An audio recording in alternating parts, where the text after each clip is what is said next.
deals and the apps and everything. She mentioned a line from Deshaun Watson today. I still enjoy it, but I think Deshaun Watson was asked I think that's what might be limiting the Mexican food buffet. Is people looked at it at one point and said you can't get much cheaper than a 99-cent gordita crunch. To the Mexican food community, I want you to know I believe in you. You can do this. Make this happen.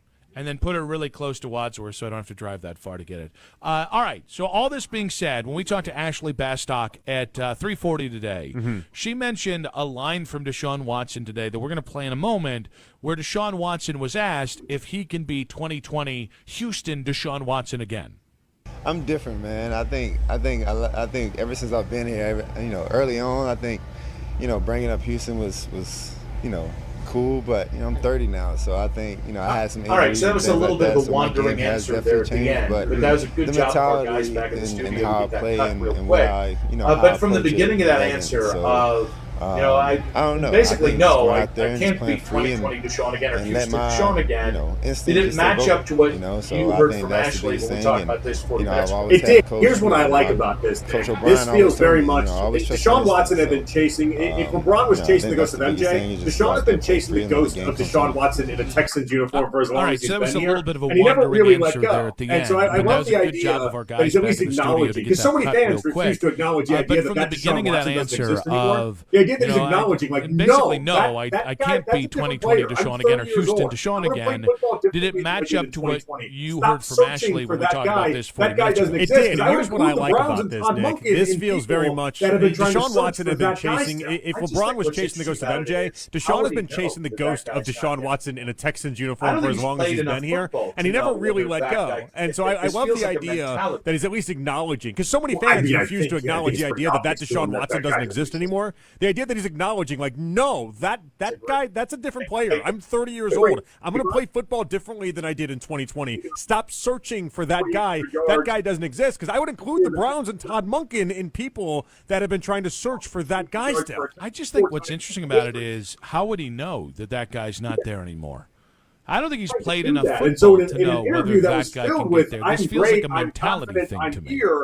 Well, I think was the most honest answer. It's pretty obvious to him that guy doesn't exist anymore. It's just him finally admitting it. I don't know that that's a great thing. No, definitely not a great thing. Like, if I were him, I'd be trying to sell myself that I could be the guy that once threw for 4,800 yards, 30-plus touchdowns, fewer than 10 interceptions, a thing that has only been done while leading the league in yards per attempt 4 times in NFL history. I would be trying to convince myself I could be that guy again. He's not trying to do that. And so in an interview that was filled with, I'm great, I'm confident, I'm here, that I think was the most honest answer we got. Yeah, I definitely think it was the most honest. Instead of going back and watching what he's done in the Browns uniform, he goes back and watches what he's done in the I'm not going to try and hammer him, because in the end, he's going to have a chance to disprove that Deshaun his in a own Texans thoughts uniform there can exist. He's telling you that it doesn't exist. He's going to be able to do that maybe in the beginning of the regular season. But, you know, I actually want to play Todd Monken, because I think Todd Monken talks about the idea of capping yourself. Oh, and Todd has been hanging on to what Deshaun was in Houston. He's talked about it at length, the idea that instead of going back and watching what he's done in a Browns uniform, he goes back and watches what he's done in a Texans uniform. I think there's a lot of people around the Browns that are existing with the idea that Deshaun in a Texans uniform can exist. He's telling you that it doesn't exist anymore. So here is Todd Monken on Deshaun's comments about whether he can be Houston Deshaun Watson ever again. I would never put limitations on a player. I'd hate that he would do that. Why can't he be?